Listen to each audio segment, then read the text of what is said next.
Welcome, everybody, to Indiana Basketball Weekly on the Gruely True Sports Network. I am your co-host for the show, Mike Goodpaster. Right now, I want to welcome in, well, at least one esteemed colleague. That would be Collin Hartman, who is a legitimate star at the University of Indiana over the last few years. How you doing, Collin? Doing great. How about yourself? I'm doing great. And then, of course, we've got the old man who... Can you hear me, Steve? Yeah, I'm changing my catheter right now, so go ahead. Did you change the battery on your hearing aid? So turn your hearing aid up, Steve. Hearing aid is turned up, and the catheter is getting him put in right now. So. Are you doing it yourself? You seem very calm while doing that. No pain, no gain, baby. And, of course, we have a man who will only be on the show if I introduce him as the immortal Steve Risley. Oh, that's not true. Very mortal. All right, legendary, guys. Legendary I might take, but mortal, I think it's stretching it just a bit. I think legendary stretching it a lot, too, especially since that guy kid from Virginia broke all your scoring records at Lawrence Central.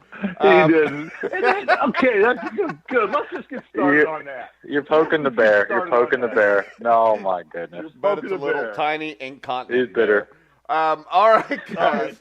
First thing I wanted to do was just have a little quick dialogue about the Big Ten Media Day and all of its fame and glory. And if anybody sat and listened to Coach Miller talk, I thought it was pretty insightful. Not very long, 15, 20 minutes, but he definitely said that what the team needs to focus on is leadership and chemistry. Collin, is that an agreement? Are you in agreement with that? Is that something the team lacked last year? I don't know if it's something we lacked. I think that everybody got along off the court. I think that's the most paramount thing for this team this season is to, A, get the young guys to grow up as fast as possible, and B, have everybody mesh and be on the same page, learn the system, know the system, and have it be instinctual rather than have to think about it on the fly.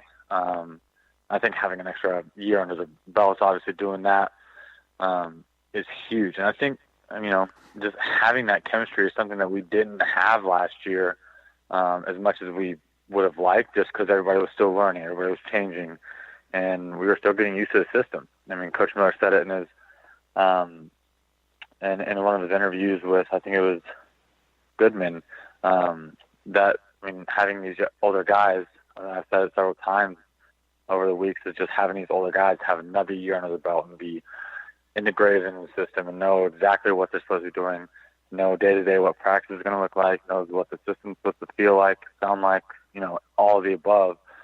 And getting those younger guys integrated in that as soon as possible is going to be paramount for this team. Yeah, and see, I would have added one thing to leadership and chemistry, and I would have put chemistry / which builds leadership and communication. Is I thought last year what Indiana lacked most for me as somebody watching and somebody who was drilled into our lifetime of playing was communication. I did not think that team communicated well on the basketball court last year at all. And I think that led to a lot of the lapses and a lot of the unnecessary turnovers, the poor communication, the one-on-one type defensive plays, allowing people to score too easily down the lane. That can all be remedied. You don't have to be stellar athletes if you've got great communication, because if you're playing your positions right and you're using your man side and your help side, but you're communicating and telling people where and when you need help, or, hey, I've got your help, go ahead and take the risk, that solves a lot of the chemistry issues because that builds trust, and it also makes everybody on that team have to be a leader. What do you think of that? Yeah, Mike, you can interject anytime, too. Go ahead, Mike. What you got? No, go ahead. Go ahead, Collin. Go ahead. You finish first, Collin. Mike, I don't want you to be out of this conversation just because we're talking. I think that last year it was big. I think, obviously I'm a little biased, but last year, it's hard. There were times where obviously communication is the biggest transition that young players need to have. And that most of them don't have it. You have to get out of a comfort zone, especially as a young player, to be vocal and to be confident in what you're saying. I think the confidence in relaying that information it's big for guys, because if you don't really know the system, you're not comfortable with the system, you don't know the language and the lingo and the terms and stuff of everything like that, you don't know it like the back of your hand, then you're not going to be as confident when saying it. So you're going to be less likely to say it because nobody wants to mess it up, you know. But at the end of the day, if everybody's on the same page and everybody's going with the same coverage on defense, you know, talking on transition, whatever, just as long as everybody's on the same page, whether it's right or wrong, everybody's on the same page and the likelihood of things going right, they increase if everybody's on the same page. You get one guy that's not communicating, then the whole thing falls apart. And I think that, going back to it, communication is the one thing that guys can do day one. I think that whether you're unathletic or you can't shoot or whatever, you have deficiencies in your game that you need to work on, being vocal and communicating throughout the game and throughout the course of practice and everything of that nature, and not being afraid to mess it up, is something that these guys have to take the risk on early. Otherwise, it's not gonna develop. Yeah, Mike, as a coach, you know, you're a coach and you've coached at a lot of different levels, a lot of different sports. Where does communication rank to you? I mean, in terms of the cohesiveness and the chemistry of a basketball team or a football team, for that matter. It's number one. It's the most important by far, thing, yeah. Because every team I've coached that has won a championship all had that in common, that everybody communicated. And the thing is this: you got to have the confidence as a player to be wrong. I mean, a lot of times you're going to say something that may not be true, but the thing is this: if you say something that is wrong and the guy next to you is wrong, he can correct you. If you keep to yourself and you're quiet, then you never know what you're supposed to be doing. And I mean, I make it mandatory. If my son's high school football team right now, with the defensive backs and the linebackers, if everybody's not talking, if you don't say anything, you're not playing, because I assume you don't know what you're doing. In basketball, I mean, if you can't, how else are you going to know when to switch? If you need help, you got to be able to yell help. And you can't worry about, you know, does the coach think I not know what I'm doing because I need help? I mean, and when you look at Indiana last year, the problem is this: with a new coach, even the seniors couldn't have been sure what was going on. So normally, if Archie Miller's been here a couple years, like this year, he's got 8, 9, 10 guys that I think are on the same page, that know what's going on, that can teach the Romeo Langfords, the DeMazie Anderson, the new guys that are coming in. And that way, I think it makes it a lot easier on Coach Miller to coach the team also.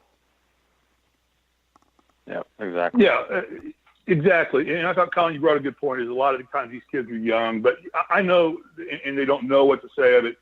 You know, we were thrust into that from day one with in our era. If we didn't, I mean, one of the biggest reasons you would be changed from the red team to the white team, which was the second unit, was if you weren't communicating. Mike would just blurt out, no communication, no play. Put a white jersey on. Until you learn to talk and yell and scream. I mean, and our practices were so vocal and so loud that you sometimes you couldn't hear the coaches yelling at you, because you heard so much communication going on back and forth in the course of the game. And it's not really overly complicated. It's just, hey, screen left, come low, he's going eye with, he's going eye. You know, or he's sliding down, I got him. You know, front him, I got your back. I'm right on your back. You know, just simple things like that go on constantly. It minimizes turnovers, and it builds chemistry, because then it builds that trust. Now, tying in with that, the other thing that he said was leadership was important. Now, I'll have both of you guys address this, because this was interesting to me. There's two captains, McRoberts and Morgan, right? They were asked point-blank a question in the panel when they were up there with all three of them, what type of leadership style they had.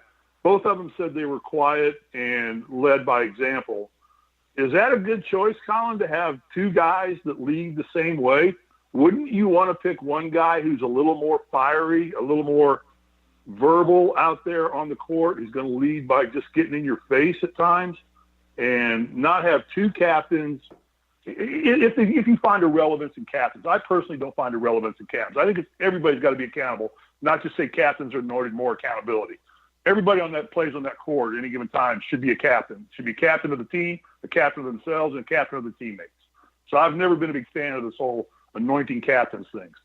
But is it a good choice for him to pick two guys that are, seniors? Okay, we look at the seniors, but the same guys that admittedly lead by the same fashion, the same style. Both of you guys, what do you think? Go ahead, Mike. I think this. I think that 90% of the teams I've ever coached, I haven't even named a captain. If I'm coaching a football team, my quarterback and my middle linebacker talk to the officials. They go out for the coin toss because they're not illiterate and morons at those positions usually. Right. So they can make the right choice. That's true. But the one thing I do know is this. If, as a coach, I let players vote on who the captain's going to be and they hand me their choices, if I don't like the choice, I'm going to change it anyways. Because I know who should be the captains and who shouldn't be. My point is this. To me, what is a captain, Steve? I mean, what's your definition of a captain of a team?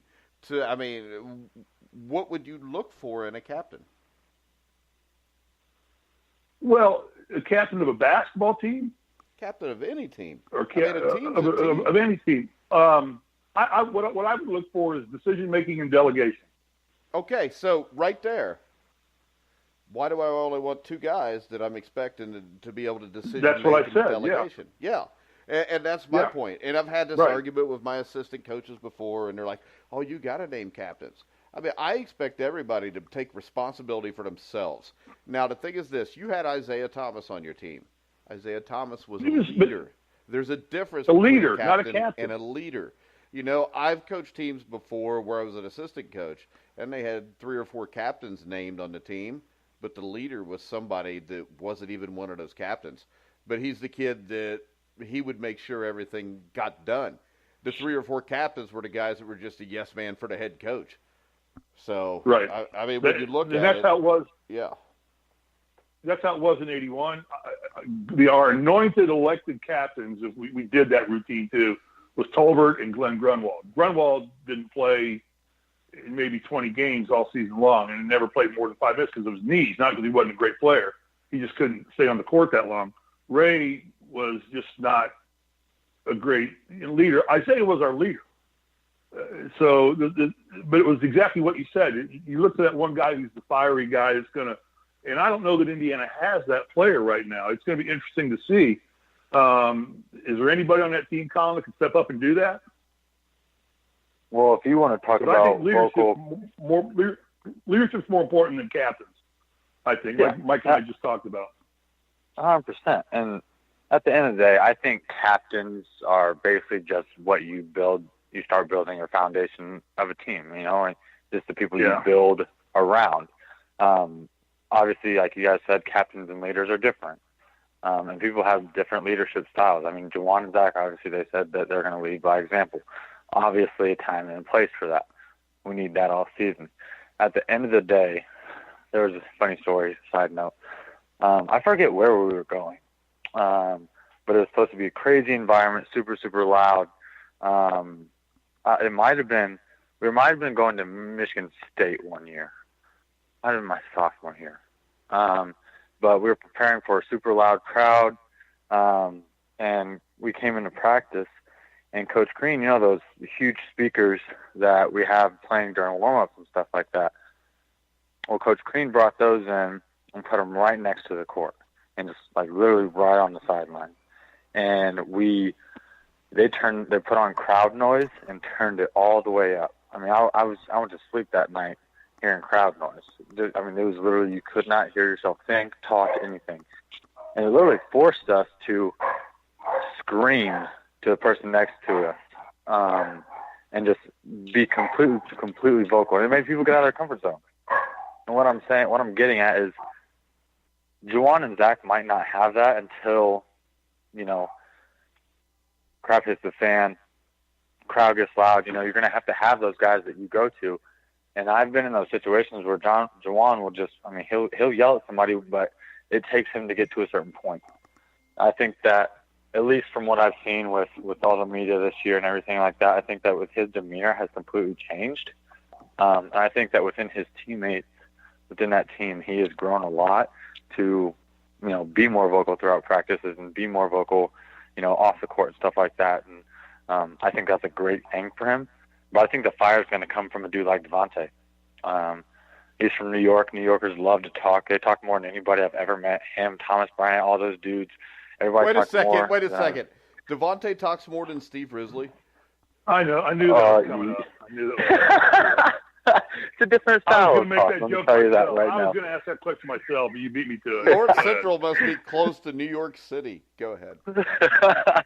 But yeah, I think the fire is going to come from dudes like that. I think the fire is going to come from dudes like Devontae and Al Durham. Those dudes just like to talk. I mean, it's a different kind of, I think personalities are going to show, and Juwan and Zach are just more reserved until, the time comes.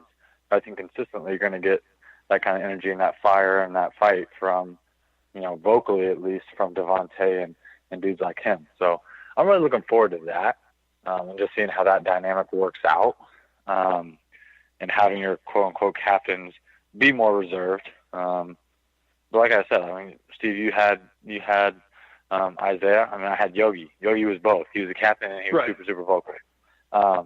He was very vocal. Climb up in you in practice. Yeah, climb up in you in practice, whole 9 yards, make you uncomfortable, call you out in front of everybody if you're not doing something right. He'll also praise you if you're doing something good, though.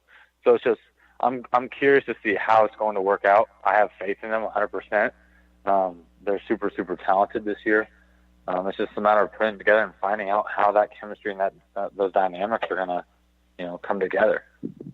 Yeah, and it's a relatively young team, so it's going to be critical. It's going to be critical for somebody to step up and to be a vocal leader on the floor for Coach Miller. There's no doubt. I think having a leader and a captain has to be your most consistent dude day in and day out.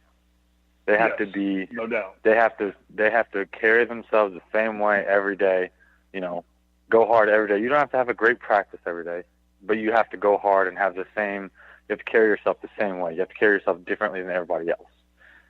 Just because at the end of the day, you've been dubbed captain. You've been dubbed leader. So. Well, your leaders, that's why Yogi and Isaiah were leaders. Because I could speak, I'm sure, like Isaiah, Yogi probably went at it more consistently and harder than anybody every day that he was there. Yep. I could just see it in his mentality. And Isaiah was the same way. Nobody played harder.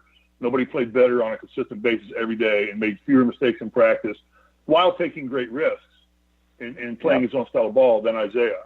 It just became a natural leadership and he would delegate. He would have no problem. He would have no problem telling Coach, you need to start Risley tonight. Or don't start Risley tonight. This is not a good lineup for him to be in. Or this is a good lineup. He would have no problem going and doing that. And there's been probably more than one time where I know that Isaiah came to me and talked to me, and he did it to other players too. It wasn't anything germane just to me, where he'd say, okay, I'm going to go tell Coach, we need you in there. We need your athletic skills guarding Kellogg. I'm going to go tell Coach to make sure to get you in the game, either start you or get you in the game right away to guard Kellogg or something of that nature. So, and that's leadership right there. And I hope Indiana finds that real quickly. What was Isaiah's swagger like? Like, how did he carry himself? What was his demeanor on a daily basis, off the court? He batted his eyes all the time as a cute little kid and always had that smile on his face. Looked like a little puppy. And that's what is his demeanor. But you put him inside the lines of a basketball court and he'd tear your head off. But you get back out and he had that big old, that shiny smile, those pearly white perfect teeth, his eyes batted. He always had the soft eyes, and he always had a positive. You hitting on Isaiah right now? It sounds like it. No, I'm not hitting on Isaiah. I'm telling you what it was like. Okay. It was genuine. That was just his demeanor off the court. He was a lot of fun to be around. A lot of times those guys that are like that, I don't know that Quinn Buckner would have been a lot of fun to hang around with. I don't know. I don't know Quinn that well, but I know the times I've hung around him, I'm like, I didn't have a lot of fun hanging around Quinn. But I know when I hung around Isaiah, I had a lot of fun hanging around Isaiah. So, but before we get out and get on to another thing, let's go through all the litany of stupidity of the Big Ten tournament. We have two players put on the All Big Ten team, Juwan Morgan and Romeo Langford. Somebody explained to me how Romeo Langford is anointed preseason Big Ten status, having never picked up a basketball in the Big Ten, never put on a college uniform yet, and he's already anointed one of the 10 best players in the Big Ten. Somebody explain that to me. Is that just social media at work? You take your stab at it, Mike. It's popularity. He's the new kid. He's the cool kid. Adidas probably gave the Big Ten Media Day people like a $500,000. No, let's don't go down that road. We don't want to go down that road. We're going to put it now. That is not the belief of the. You're doing it off of potential. Of the Indiana Basketball Weekly show. You're doing it off of it isn't. It was a joke, Steve. You know how many things? I know how many things you say per show we should apologize for? Because I think Collin has been keeping a running count. We're at 178, and Collin's only been on like 5 shows. He's been on 3. This is his 4th show. He's ranked one of the best players in the country for his age, so he's going to be up there. I don't know why he wouldn't be on the top 10 list, Steve. I've got to see him play first. Okay. So. He's old school. At the end of the day, the whole world right now is just all, we want results now, we want accolades now, we want, it's a microwave society, and everybody wants everything now, and with social media you can get it, and if people are hyping stuff up, it sells, it's all publicity, it's all social media, it's I mean, like Steve says, at the end of the day, you're not going to know until that ball gets tipped up for the first time. You're not going to have any clue. I mean, everything can change throughout the whole year. Heaven forbid, you never know what's going to happen. So it's all publicity, and it's fun and games all conjecture for people to write about. Yeah. Right. Okay. I agree with you. I want to just throw a dig in the whole process. It's not really anything against Langford. I do believe he'll be an all Big Ten player. I believe we'll have him 1, maybe 2 years, but I just don't like the conjecture involved in all of it with individual accolades. Guys being picked, anointed. Although Indiana was in the conference, Indiana was picked to finish 3rd in the Big Ten, which I was surprised. I thought that was a little high. I guess behind Michigan State and Wisconsin, I'm guessing. Ahead of teams like Michigan. 5th. 5th? Yeah, which I think is absurd, but it's all conjecture. Speaking of top player accolades, did you see your boy Kyle Guy got some accolades? Yeah, I saw he got nominated. Was that preseason All-American or what? Or what was that? Preseason player of the year. I think he's on a couple boards. I think he's on a couple boards. Kyle Guy. Yeah. Kyle Guy is what Bob Knight used to say. Kyle Guy is one of those guys where if you could buy him for what he's worth and sell him for what he thinks he's worth, we'd make a lot of money off of Kyle Guy. Steve Risley was one of those guys, too, because you know what? When Bob Knight first said it, he directed it at Steve Risley. No doubt. You're preaching to the choir, baby. You can't laugh at anybody else if you can't laugh at yourself. No doubt about that. I was just telling what I thought was probably true. Kyle Guy was true. Named to the Jerry West. Yeah, I saw Juwan Morgan. Juwan Morgan was on one. I think it was like a preseason player of the year list of 10 best players. Langford was also named to the Naismith Basketball Hall of Fame watch list for the Jerry West Shooting Guard Award. Now, see, I think wearing that's red stripes. You have to be wearing red stripes on a red-based uniform. He's on that list. If you're wearing blue stripes on a green-based uniform, you're on a different list. Because all I've read is there's about 700 lists out there now of players being accoladed something in the preseason before we've even played one game in college basketball. It's life. People just want to talk and write about something. Yeah, it's kind of like I guess. Right now. So don't bitch about it, Steve. It gives us something to talk about. We got plenty to talk about. And so in an earlier show, Mike, you and I broke down and just kind of asked over what I thought were 5 key things that Collin was with I thought us Indiana needed. Were you with us that night, Collin? Yeah. Hell yeah. Steve Risley's 5 keys. Was he? Yeah. Oh, yeah, I was in there. Oh, okay. Well, do we need to break them down? I thought we did, but I'm not sure. Okay. Did you get the catheter Well, let's out rehash yet? them. Yeah, we need to find something else to talk about other than Steve's catheter. Colin, all right, I'm just going to ask you questions. I don't think we ask questions. 65.7%, what does that mean to you? That's probably our free throw percentage last year. Exactly. Is that not something we've got to improve on to get through to Sweet 16 or get through? Our record would have been, free throws, whether they win games or lose games, they give you the opportunity to be in games, put teams away. If you're not making free throws, which we did not do last year, and teams that we should have put away or games we could have been in, were just simply free throws. We worked on them all the time. I have no clue. It was, at the end of the day, it's a mental game. We worked on them all the time, every practice, every day. But within a game, obviously, they can make or break you. They can make your week easier in a sense of, as a player, a game that should get easy and you should get subs in and get the backups in, the starters and guys, the first 8 guys that play a lot can get some rest at the end of the game because there's a deficit and everything like that you've built for that other team. And then the game's kind of out of reach and you get more rest and the week's easier because you had a better win and stuff of that nature. So there's so much more that goes into it. And I think free throws were a big thing last year. And there's a lot of stuff that fans and people don't see behind the scenes. Just so to know where your contribution was, you were 68% on your free throws too, so you were slightly better than the team average. And you were a lot better than Steve Risley, because if you want, I can pull up Steve Risley real quick. I don't think I was much better than that either. So I may have hit 70% one year, but that's it. Yeah, the year you only shot 3 free throws. I know. I have a question. Go ahead. Can I have a question? Or yeah, go ahead, Mike. Just do everything here tonight, Steve. Please do us a liberty, Mike. My question is this, because I read an article that said the Hoosiers are preparing for a point guard by committee approach. I think that's a bad idea. I think Devontae Green should be the point guard.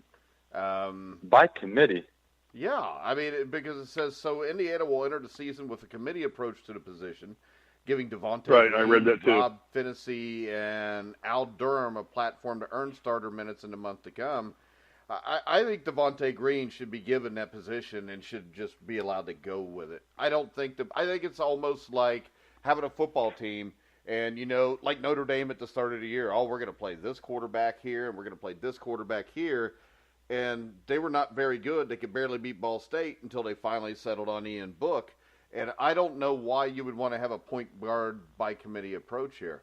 Don't you have 4 weeks of preseason practice and all off season to figure out who your starting point guard is? Yeah, at the end of the day, you can't argue that Al is the most improved player this summer. So you have to give him his due there. He's put in the hours. Oh, yeah, I like Al. I thought last year, that both of them's growth was kind of stunted because I don't think they ever let either one of them get in a series of games where they were the guy where they could get comfortable. It seemed to me like when something would go wrong, they would switch them immediately. And I don't think that's the way to do it. Yeah, that's completely coaching style. Some coaches just love to pull dudes if they're not playing well. Some dudes let them play through it. I think that having 2 very good guards that you can possibly sub in at the 1 and 2, go a little bit smaller but go faster, and depending on the game situation, stuff of that nature. It's just, I don't know. I think Devontae is obviously he could be I think he's the X factor this year, in my opinion. And obviously he has to play a ton of minutes. But at the end of the day, if he's not, if for some reason he's not performing, you can't just leave him in there. And you can't just abandon him throughout the year because at the end of the day, you're going to need him. at some point. So I think getting a steady rotation, depending on who's playing well, when they're playing well, finding lineups that work out, I think it's you have to play with it a little bit, especially at the beginning of the year, so you can at least figure out what you're going to do. And I know Coach Miller and the staff down there, they have everything figured out in the sense of they know how they're going to go about figuring out who they want to play. Because at the end of the day, all it comes down to is winning games, and that's who they're going to play. Now, what's your take on, what's his name, Fennessy? Rob? The guard? Yeah, Rob from McCutcheon. I mean, because everything I read is it's more of him challenging Green than even Durham right now. Well, I mean, that could very well be true. I mean, Rob is a very solid guard. I've never really watched him play. I think the biggest thing for Rob is, if I could give him one piece of advice, it would be to not get in your own way.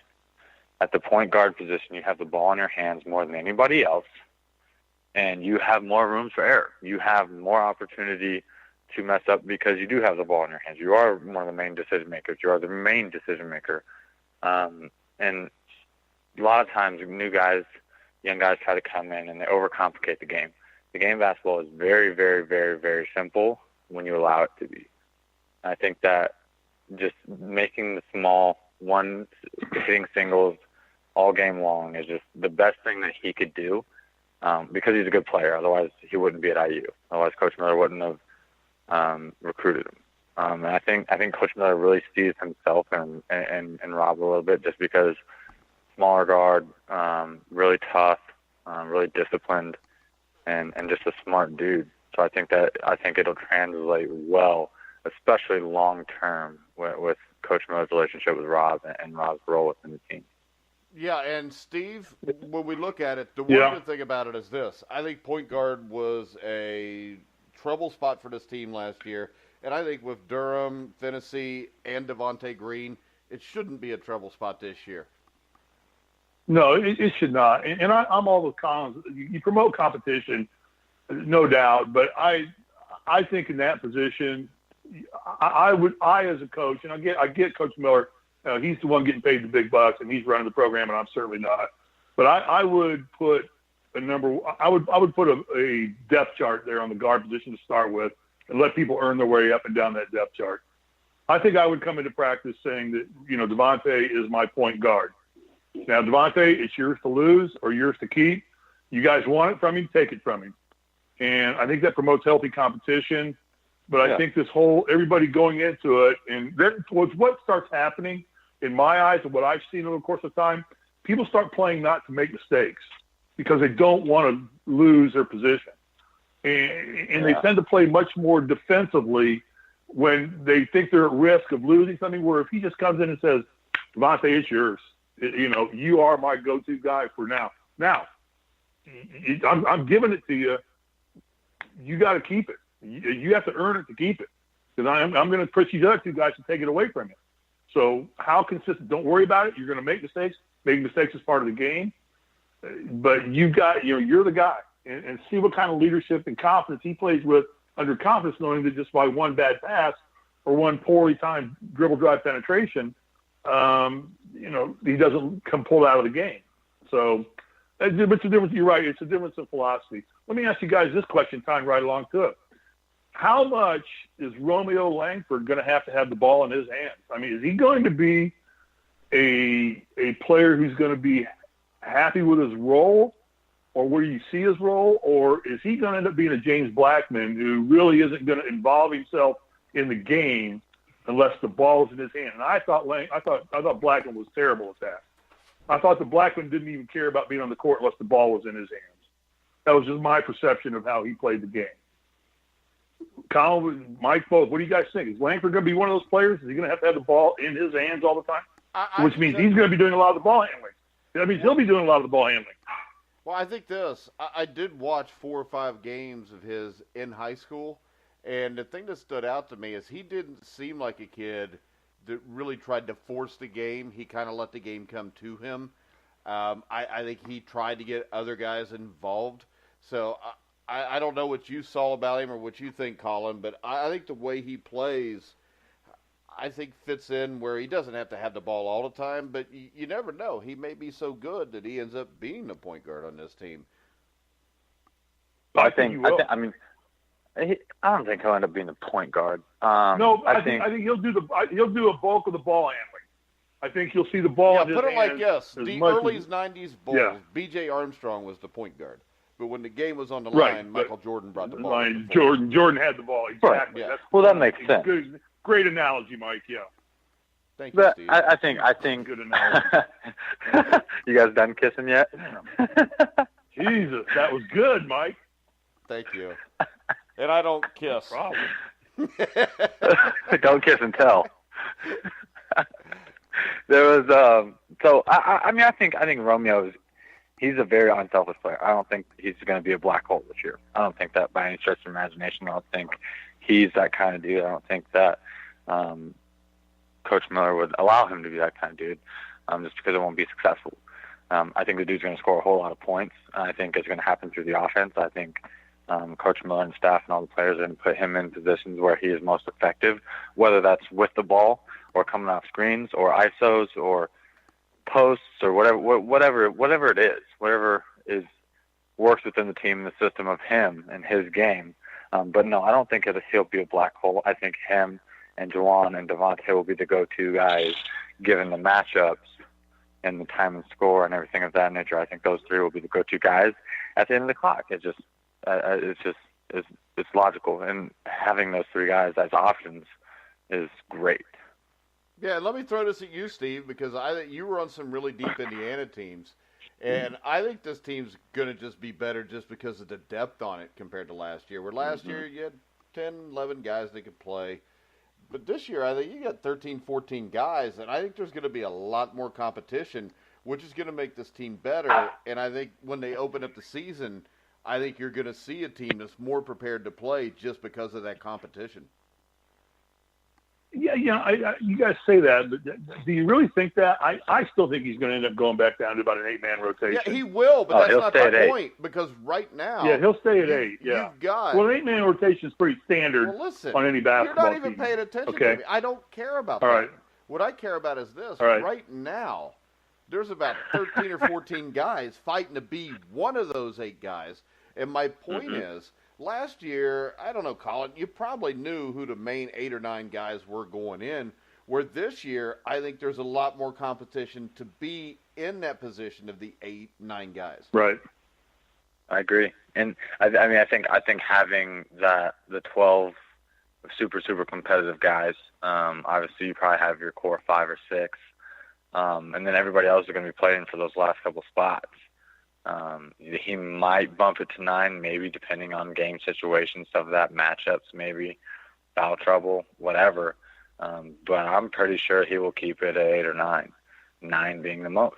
And I think that what you're saying, Mike, it's 100% true, because we have that gold standard scoring system throughout the week that keeps track of where everybody stands. How well are you practicing this week? All your points in practice, whether it be turnovers, which are minus points, rebounds, plus points, stuff like that, assists, missed shots, made shots, everything of that nature.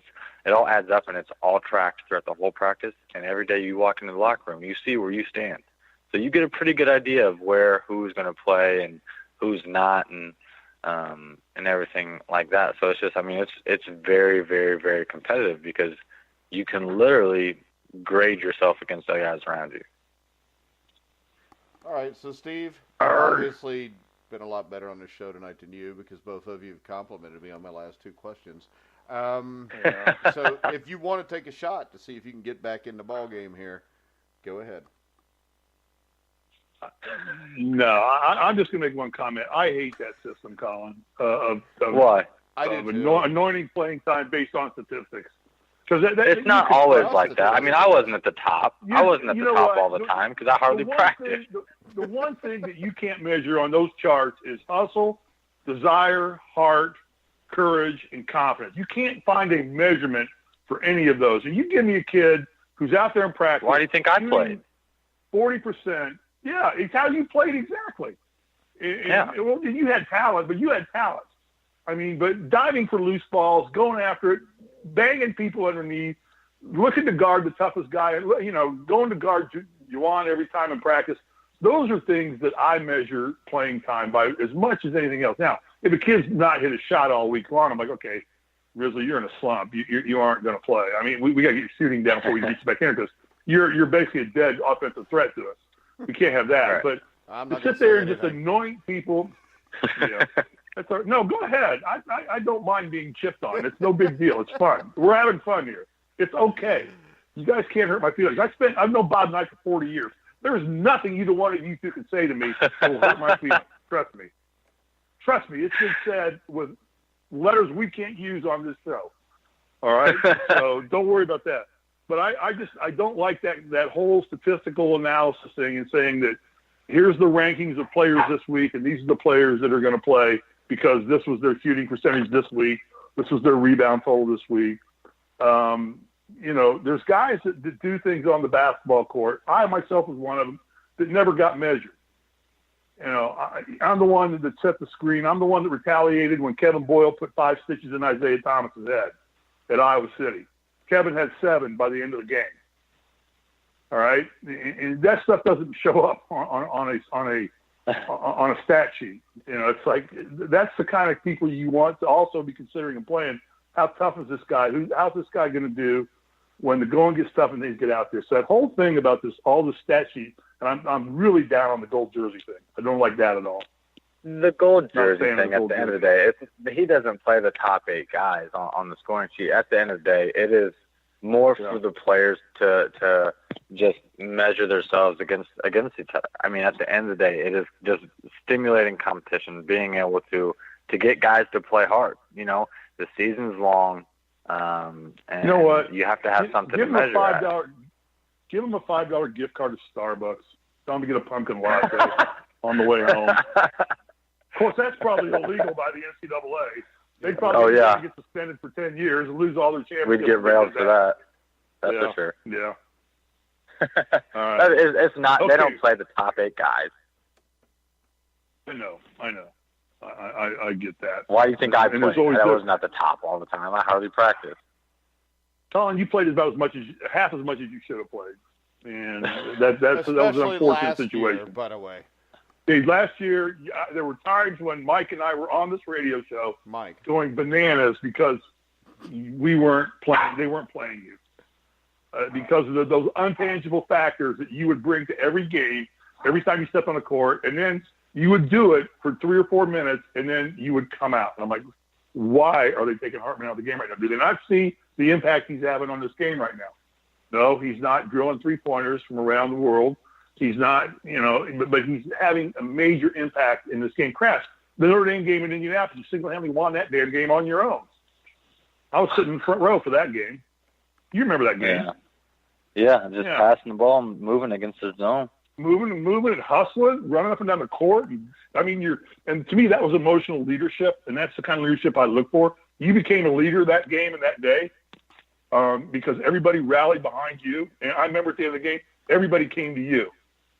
All your teammates came over to you, and I remember you were the darling of the media. And that's the kind of effort that I hope Coach Miller really puts value on, more so than just how many rebounds you get in practice. Yeah, he does. I can vouch for that. Okay, that's good. Another thing I saw where I thought Indiana really lacked a lot was defensive transition to offensive scoring. I didn't think, and again, I think this related back to poor communication. I think that because you guys didn't communicate well on defense, and there was a lot of one-on-one defensive play going on and not a lot of support, help, covering passing lanes, covering driving lanes, that there was a lack of opportunity to turn a talented basketball team with good athletes and good coaching. And it surprised me because Miller came into this process being such a defensive-minded coach. But I think that that's something that Indiana's going to have to work on feverishly, and hopefully they are right now, is getting the communication strong, getting the chemistry strong, and finding somebody to block out, and then learning to transition from defense to an effective fast break offense, not just everybody get down in a position and start to run their set offensive plays. Because a lot of your scoring can be done off of great defensive transition. You can beat teams down the court. You can wear them out. You take them out of their game. You don't let them settle down and get into their game plans and things like that. What do you think about that? Is that something Indiana needs to be working on? Oh, 100%. I mean, transition, defense to offense is paramount. I think, I'm beating a dead horse here, but at the end of the day, having those guys have another year under their belt, another year in the system, blah, blah, blah, that whole spiel, it's going to come along. And I think it's going to happen very early this year. I don't think Coach Miller obviously has changed his philosophies. I know he is a defensive coach. I know they're working on it every single day. And all throughout this summer and all practices and everything like that, I know they're working on it. So it's just a matter of those guys gelling, getting the chemistry, having the courage to talk, and just putting everything together. I think you do have to, especially at IU, the way they're going to want to play, the way they're going to be able to have 1 through 4, maybe 1 through 5 at times, bring the ball off a rebound to just throw it up and get out and run. If we don't take advantage of that this year, we're really doing ourselves a disservice just because we're so athletic, so talented. You got guys that can handle the ball 1 through 5 in certain lineups, and there's no reason why we shouldn't get a steal and just go, or get a rebound and even beat the team back down the floor. So it's with as athletic we are, it shouldn't be a question at all right now, just because that should be a strength of ours this year. Where do you play Morgan? Face up to the basket or back to the basket? I think it depends on who's guarding him. I think he can play either one, but it matters. I think it matters a lot who's guarding him. I mean, just speaking for myself, my sophomore year, coming back from my knee surgery, we had our center get hurt, and I was 6'6", 205, soaking wet, starting center for Indiana University. And I don't think that it was ideal, obviously. But the guys they're guarding me with their 5s. And I was hitting 3s, driving to the basket, cutting, stuff like that, just being constant movement. And it was all dependent on who was guarding me. And they started putting their 3 and 4s on me and putting their 5s on one of the guys that couldn't shoot. I don't think you're going to be able to do that this year if you do play Jamo at the 5 and you can put your 5 on him, he can shoot. So it's just being versatile. And, I mean, yes, you have to play your game, but at the end of the day, you have to take advantage of matchups. And I think we're going to have the luxury and flexibility to do that this year by even going small, just because we do run that help side defense that we're implementing. And Jamo is more than athletic enough and big enough to, guard those big guys. So I think it's going to be a huge advantage for us with the flexibility that we're going to have. And if we do have a big guy that we need to guard it, throw Duran in there and get maybe hopefully keep him healthy, because, I mean, last year in the Duke game, he played really well. So, I mean, we just show flashes of brilliance, and at the end of the day, it's just putting everything together and playing to our strengths, but at the same time utilizing our opponent's weaknesses. Yeah, and I think when we talk about the 5 keys to the season, it's just one key, and that key is communication, and it's communication from Coach Miller and his staff to the players. And then more importantly, I mean, there's a really good freshman class here with Finesi, Langford, Anderson, all these guys. And when I talk about them communicating it to the players, the seniors have to be able to communicate it to the freshmen. And if they do that, this team will be fine. So I think with the 5 questions, I think it's just one question. I mean, if everybody is on the same page, Indiana will have a very good season. They'll be in the NCAA tournament, and there's enough talent there that if things break right, they can win it all. And, I mean, it just is. When you look at them, you compare it to Duke, I mean, Duke's going to have almost all freshman starters. I mean, Indiana comes out, they have 2 tough home games, a couple tough away games at Arkansas and at Duke. That should get them battle-tested, which I don't think there was a lot of games early in the season like at Duke, because there's a big difference, Collin, between hosting Duke and going to Duke.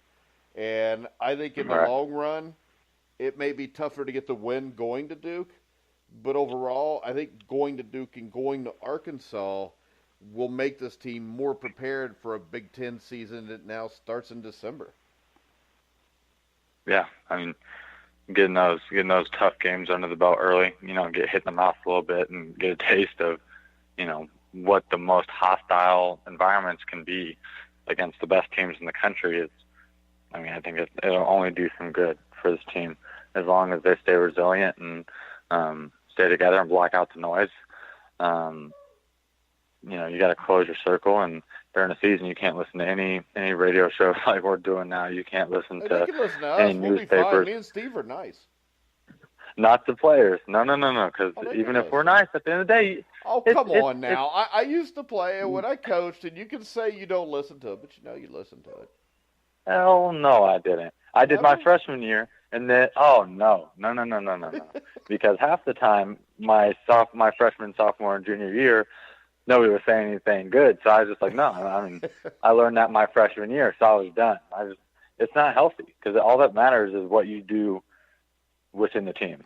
So for everybody else, Collin, everybody else listen to us. Players do not.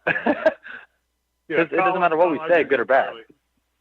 I never listened to the radio shows when I was playing. I hardly ever even read the paper. No. My mom cut out all the clippings and put them in a scrapbook for me, and I read them after my career and after was his over. Career, but she said it to Isaiah Thomas. Bum. Yeah, okay. Well, anyway, Mike, kind of referring back to your thing, was only real unreal questions. We pretty well answered all 5 of the questions that I had kind of come up with, so we kind of addressed them all in there. The last one, Collin, I'll throw this out to you. Who are our scorers? We know Juwan. Who's going to be our scorers for this basketball team? Who are they going to be? I think our 3 key scorers are going to be Juwan, Romeo, and Devontae. Those are the clear. You're going to get double digits easy out of 2 of those 3 every night. And then everybody, I think we're going to have a very balanced scoring this year.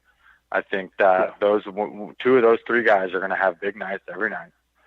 And I think that with as deep as we are, because I know those guys, I know how they're progressing and stuff like that, those guys are going to be able to play this year, and they're going to be able to score. There's nobody that's going to be, oh, well, he can't make any shots because Zach's working on his shot like crazy this year. So I think we're going to have several games where we have 5, 6 guys in double digits, which would be phenomenal. Obviously, you can't guard that.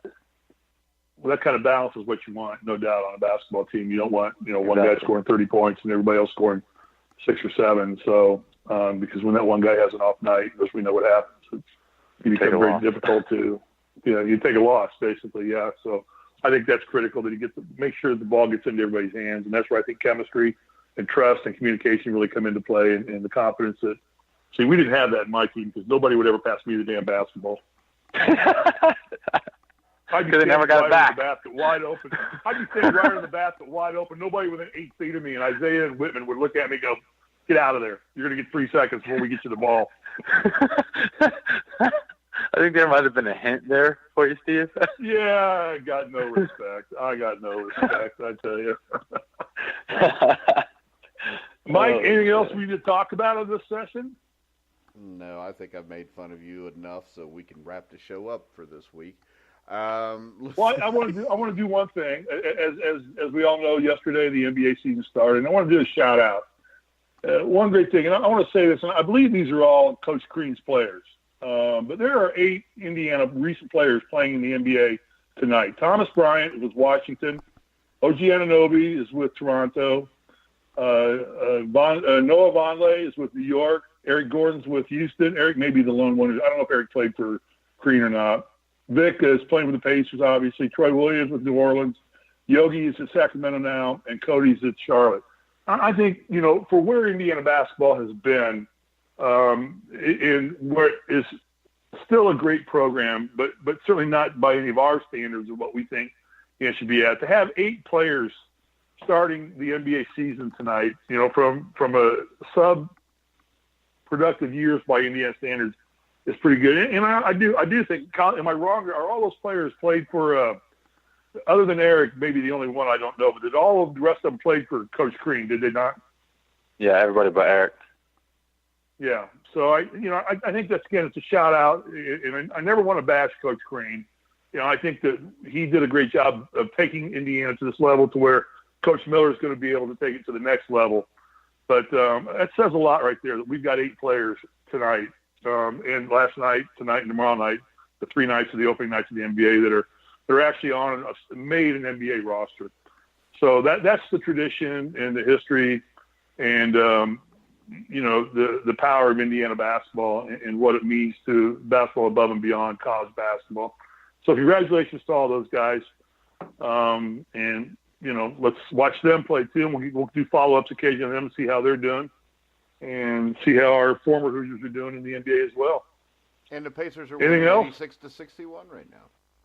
Are they really against Memphis, right? Yeah. So I don't. No, that's a pretty good win for them. I think Pacers are going to be pretty good, but we're doing an NBA show tomorrow. All right. So tomorrow on Survive and Advance, we'll have an NBA preseason kickoff show where Steve Risley will pick Golden State to play Boston in the NBA Finals like everybody else. So make sure you tune in then. Nope. I'm going with Lakers. Yeah, okay. Go with the Lakers. Oh, he's an LA guy now. Yeah, he's a I'm an LA Laker fan now. So now Dodgers, Lakers. Yeah. Are you a Rams guy or a Chargers guy? I'm sure it's a Rams guy since they're undefeated. Hey, did you see the news today? They're getting ready to run the Chargers out of LA. They're telling there's no room for 2 NFL teams here. It's hurting the economy. It's hurting the Rams. They're not selling out. They mismanaged their budget. The city's losing money on them by the money they paid for them to come here. They're at the owners meeting right now. The Rams taking a straw vote whether to tell them to get out of LA either. I don't think the Rams they can't. They got 34,000. No, they got Well, the Rams play in the Coliseum. I know They they 110,000 people. It's like 5 billion. But that being said, the Chargers playing a 30 or 40,000 seat soccer stadium. They can't sell it out. Yeah. So that was a big topic of discussion. You watch. Yes. Well, now San Diego's got them over a barrel because now they have to come back cheaper than they would have if they'd stayed there and negotiated. So we'll see. All right, guys. We are going to go ahead and wrap the show up for this week. You can catch us every Wednesday night at 8 p.m. Eastern on the GrizzlyTruth.net. I believe our first game is 2 weeks from tonight. Is it not? I think it's 3 weeks, isn't it? Our 14th. Today's what, the 17th? We play on the 1st. So that's 14 plus 17 would be 31. So it'd be 2 weeks from tomorrow night. I'll tell you what. You can't get any of that difficult math or past Steve Risley. You can't get that math everywhere.